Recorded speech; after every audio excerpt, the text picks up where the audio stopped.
yan, mabigyan ng pera, dapat makumpleto. Tapos meron din certification na may pondo. So at that time, siguro, katulad nila Henry Alcantara, hustler na silang gumawa ng dokumento. So ikaw na BBM ka, syempre at that time, you will rely on the documents. Kasi bilang public servant, ang trabaho mo, magtrabaho ng maayos at matino. Diba? Hindi mo nang pag-iisipan na. Diba wala? Pag-iisipan ko ba, Senator Joel? Hindi ba tino? Siyempre nandun lagi yung good faith eh. Until lumantad ang karumal-dumal na krimen. Diba? Kaya ito, diba? 2025 ito, 2024 pa lang. Nung, actually, talagang nakita to, nung nagdalawang bagyo, last na habagat. Wala ito. Ang dating sa Pangulo, ano nangyari dito? Pinonduhan to. Bakit baha lagi?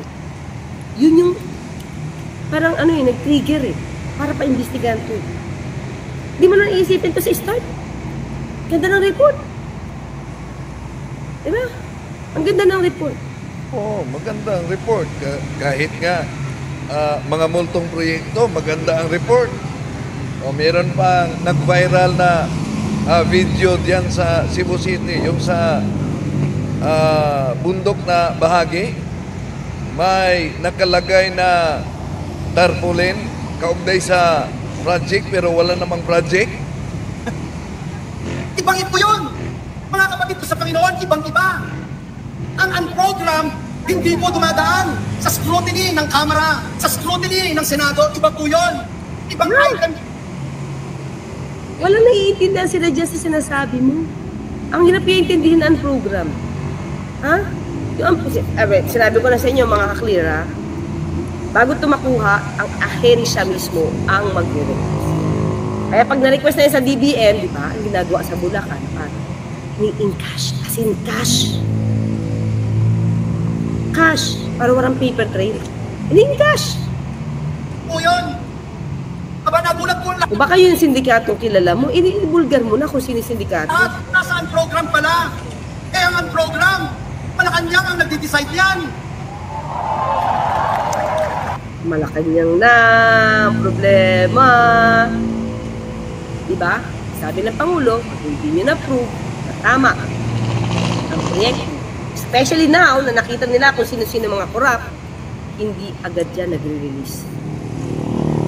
Prove it. Ngayon, sila yung namayagpag, sila yung may usapan, kausap si Henry Alcantara, anong may kasalanan? Malacanang na? Anyari? Diba? Ang may kausap, ito mga clear, ang may pera, nasa billiard table, yung mga kakilala mo, yung ka-text mo, yung textmates mo, doon yung cash, diba? Tapos, biglang napunta na sa Malacanang ang problema. Paano? Sino ba nakatanggap ng 150 million? Diba? Dininay niya na ba yung 150 million? Ibang klase rin to. Akala ko ba the truth will set us free? Diyan mismo, sa mga miyembro mo, iikutin mo ang isip ng miyembro ng church niyo? Senator Joel. Diba? Bago mapondohan ang program, dapat may bagong quiz. Hindi nga. Kailangan may certification. At sino hihingi, mga kaklir? DPWH. DPWH ang hihingi. Kung kausap nyo na text, Tapos nag-usap pa kayo sa JIL. Namin ni Henry Alcantara na hindi niya dininay. Pinapunta siya sa JIL.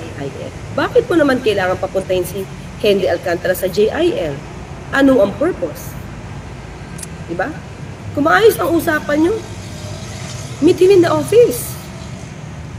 Diba? Bakit sa JIL? At ba't kailangan mo siyang kausapin? Mambabatas ka. Diba? Meron bang ugnayan ang paggawa ng batas sa pakikipag-meet mo kay Henry Alcantara? Wala naman, di ba? Walang kaugnayan. Pero bakit ka nakipag-meet sa JIL? Dito kay Henry Alcantara. Diba? Bago may program, dapat over-collection ng buwis. Dapat ang mga government-owned and controlled corporations, dapat maraming nakolekta. Bago ang program ay i-release, dapat may certification ng Department of Finance. Dapat bago sabihin may pondo, kailangan ng certification ng Department of Budget and Management. Kung kay Joel Villanueva yung project na yan, bakit doon niya ilalagay? Mga magulang Ano daw? at kapatid, nakakalungkot. Kung kay Joel Villanueva yung project na yan, bakit doon niya ilalagay? Eh, yun yung binigay nila Henry Alcantara eh. Diba? Yun yung inamin. Kailangan pondohan ng 600 million. Dahil humihingi ka ng proyekto na multipurpose building. Inamin naman niya yun, di ba? Sabi niya, hindi ako. Tingnan niyo ito mga clear. Meron siyang isa sa ano yata yun, sa Senado. Hindi ako humingi, wala akong flood control projects. Ang hinihingi ko lang dyan, multipurpose building. Ayun nga, multipurpose building. 600 million. Diba? Mga magulang at kapatid, nakakalungkot po itong trying hard na i-set up po ang inyong kapatid sa Panginoon. Nakalimutan po nila na ang Diyos na pinaglilingkuran natin ay buhay at makapangyarihang Diyos. Ginamit na yung Diyos, mga ka-clear. Ngayon po, pinapahiya na sila unti-unti.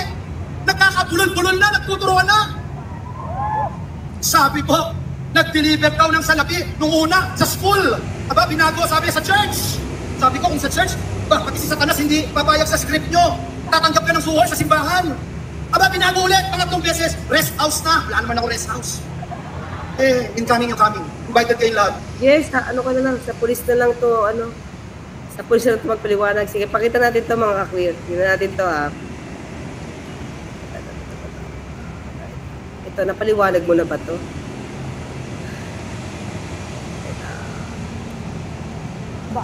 Spotted daw kasi siya sa litrato ng kanyang umano ay side chick na may kapatid daw na kontratista. Po sa Bulacan, sa mga kababayan ko po sa Bulacan, huwag po tayong magpapadala sa mga nanggugulo at nagpapakalat ng fake news. Tama na, sawa na po tayo sa paratang na walang pruweba na hanggang ngayon hinahanap pa ang ebidensya laban sa atin. Labanan na lang po natin ito sa tamang forum, sa korte. Hindi demanda po Yung sila. pala sa tamang forum pala eh. Bakit ka sa kamiyembro mo nagsasalita? Wala naman silang kaalam-alam kung ano yung program pa. Appropriations. Hindi nila maintindihan. Sa mga ordinaryong mga katulad natin, mga kakul. Hindi yan masyado maiintindihan. Hindi sila haharapin lahat. Basta na lang sa kabilang ng mga pagtanggi ni Senator Joel Villanueva sa mga paratang sa kanya at sa bantang dadalhin niya sa korte ang usapin, hindi pa rin siya tinantanan ng mga netizen o ng mga taong ayon sa senador ay gusto lang sirain ang kanyang karera sa politika. Ngayon, sa personal na naman ni Tesla nakatutok ang spotlight ng social network na Reddit. Sa Reddit account na Bulacan Anomaly, nakapost ang larawan ng babaeng kininalang si Angelica Corporal. Pero ang nakakuha ng atensyon ay ang reflection niya sa salamin na nasa kanyang likuran, na kung izo-zoom, makikita ang isang lalaking nagsiselfone, katabi niya sa di kalayuan ng upuan. Ayon sa caption sa post, sa gitna ng gulo sa gobyerno at bahang dinaranas, may isang kababayan sa Bukawi na nakaangat na sa buhay, salamat sa ating butihing Senador Joel Villanueva. Isang open secret na umano sa nasabing bayan ng relasyon na Villanueva at Corporal na naging lakambini ng Bulacan. Pino-question naman ng uploader kung paano na-afford ni Corporal na makapagbukas ng isang high-end spa, magmay-ari ng condo unit, luxury bag at mamahaling relo at sasakyan. Isinasangkot din ng Reddit account ang kapatid ni Corporal na isa umanong kontratista ng pamahalaan gamit ang kumpanyang Gercor Solar and Construction.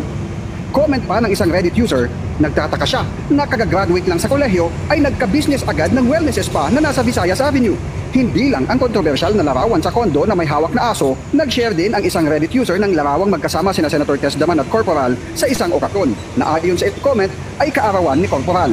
Hiningan natin ang komento si Senator Joel Villanueva, subalit binura niya ang kanyang tugon. Una na niyang sinabi na lahat ng paninira ngayon sa kanya ay bunga umano ng pagbanggit niya kay Congressman Zaldico na sangkot sa budget insertions.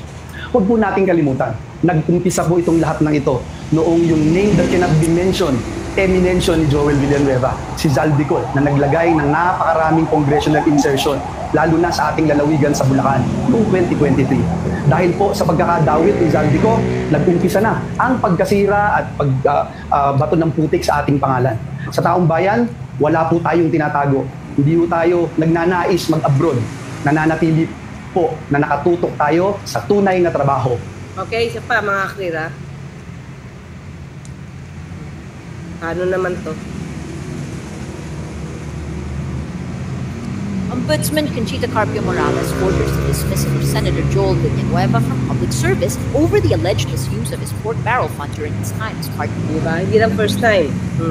Parang pangalawa na itong issue sa House kanya. Representative. Morales says Villanueva was found guilty of grave misconduct, serious dishonesty, and conduct prejudicial to the interest of the service over the anomalous disbursement of 10 million pesos of his pork Di ba? barrel allocation. Villanueva is facing charges of graft and malversation of public funds.